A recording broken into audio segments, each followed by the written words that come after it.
We're here with Buena High School head football coach Joe Thomas as they get set for the 24-25 season. I guess the 24 season Right. as far as it goes. Coach, talk a little bit about this team. What's different this year? What's some of the same?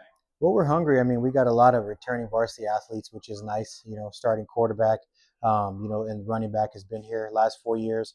We got a lot of juniors that are on the line that played last year for us also. Then we got some other seniors that have been playing varsity the last 3 years, so that's exciting. We've had a great summer. So June and July was good with our lineman challenges, our sevens competitions, our conditioning, our weightlifting. We got guys that are hungrier.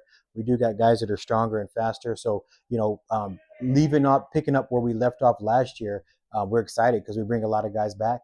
We lost a couple guys, but we bring a lot of guys back. And in any coach, they as long as they have their quarterback, that's one of the big things. Because going into the following year, it's like, what is the quarterback situation? What's the line situation?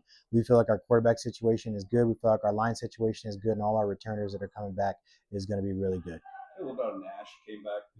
What he worked on in the offseason and how you might be able to do other things in your Well, offense. he ran track, so he's worked on speed development. So he wasn't very fast, but he worked on developing those fast twitch. And so he ran in the spring because we wanted to be able to pick up some yards with his feet too. He has a great arm.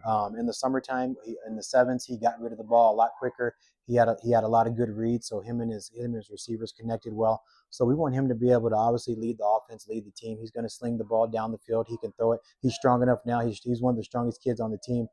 He can throw the ball to the sideline. He can throw it downfield. He can throw short. He can throw middle.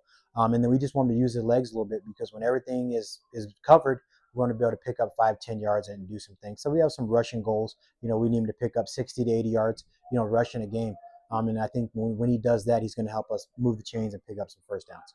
And speaking of the rushing, so obviously you have Scrappy had was kind of battled injuries all last year. Luhan stepped up in a Right. big way in his role. How do you see those guys as I mean, if you ask me, I think they're the best two running backs in Southern AZ. And they're going to do a good job, running the ball for us. Any of them can run inside, outside. Andreas, we can put him at slot a little bit too. They're both gritty back there. They're tough. They're going to be able to block for Nash when we need them to, and we're going to have fun handing the ball to those guys. And I think it'll be respected because we have a good receiving core too. So if I do a good job of calling the plays, when the box is loaded, we can throw it. When they're trying to cover our receivers, we hand the ball to Mikey, Andres. Charlie can get in the mix too. It's going to be hard to stop. With Nash, Jaden, and Elias at receivers. With Mikey, Charlie, and Andreas in the backfield, we got TJ that can catch the ball pretty well too. So we got a good receiving core, and we got some kids that can do a good job. And defensively, you guys were pretty strong for a lot of last year. A couple of letdowns, obviously Mariana, especially in the passing game, Casa Grande, some Right. letdowns. Even Catalina Foothills, again, Right. one that struggled Yeah. defensively. Oh yeah. What is the defense worked on in the offseason? They're going to be able to Well, just being disciplined. Like, so we're trying to stress being disciplined in everything we do. We just lined up to hand out some uniforms today, and it was line up, be in a straight line, and that's what we're doing. So if they're not doing that, then we start all over. So it's just a discipline. You got to be disciplined on defense, and it's hard when you're dealing with 15, 16, 17-year-olds, right? Then they got to trust what they see. They got to be able to see a play go away, but trust that reverse or counter something's coming back. So keeping them real disciplined, and that's what we've been stressing, and not just on the football field, just anything they do. Clean it. They keep the locker room clean. They're locking up their lockers. So just trying to keep them disciplined. And then we got to be able to get off the field on third down. You want to put them in fourth down situations and make them punt. You can't give up a 3rd and 15, 3rd and 20, stuff like that. So what are the goals? I mean, in there they were talking 9 and 1, 10.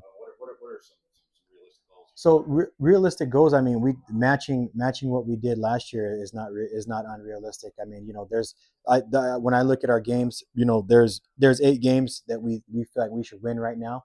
And as long as we're not messing up on our own, there's a couple games on there that we think are going to be a little bit tougher. And we're not saying that they're not winnable, but they are going to be a little tougher because there are some teams that have some good players coming back, just like we do.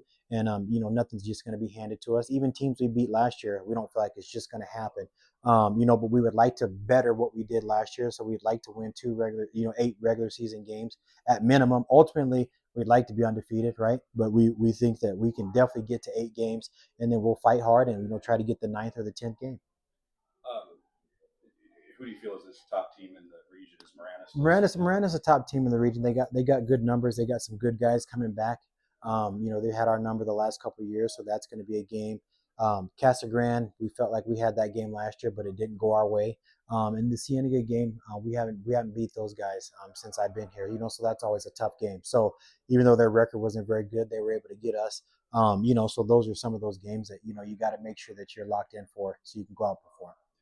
You kick it off with Betty Fairfax. You Hmm. took care of them pretty good here last Yeah. year, 40-0. What do you know anything about them? Have they improved over They got a new coach. I know they graduated some kids last year. I mean, their other sports programs are pretty good. Football, they struggled. They didn't win a game. I'm sure, just like us, they're trying to figure out how they can get better from last year. So with the new coach, that could definitely bring in some confusion, or depend on if he's bringing in more kids or whatnot. But we still plan on making the trip up there and coming back with a W to Sarah Vista. All right, sounds good. So your home opener will be September 6th. Sixth, So Ironwood Ridge. Ironwood Ridge. That was Yes. a great game last year up in Yep. Oro Valley. Hmm. So sure it'll be another good one. But Coach, thanks for joining us, and Thank best you. of luck this season. Yes, sir. Go Colts.